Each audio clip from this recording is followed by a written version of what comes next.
Joining the armed forces takes grit and courage, but it also requires a very specific set of academic and physical requirements. And there's concern about the number of young Texans who can meet those standards.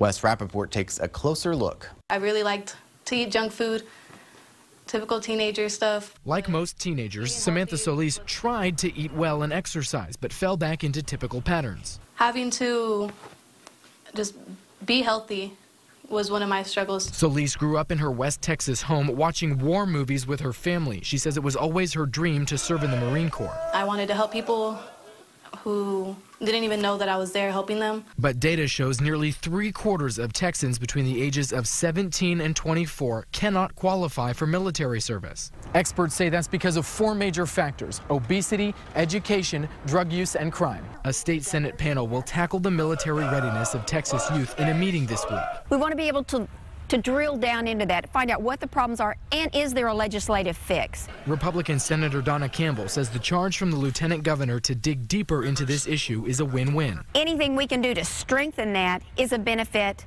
not only to Texas but to America. The panel is set to hear from various military and education experts. If you felt the need to direct seatbelt use because of deaths in car accidents, if you felt the need to put a warning on a pack of cigarettes, then you should feel the same kind of need for childhood obesity. We see usually young applicants that always come in here hungry, striving to better themselves day in and day out. Recruiters say they'll do whatever they can if the young man or woman shows he or she wants in. But get them back in shape, you know. Soliz reaching her goal took hard work and dedication, but with some guidance, her dreams were achievable. No matter what they throw at you, you're always going to be able to get through it.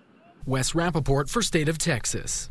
The Texas Senate's Veterans Affairs and Border Security Committee is working to get insight into military youth readiness in the state. The committee is scheduled to meet Wednesday in San Antonio.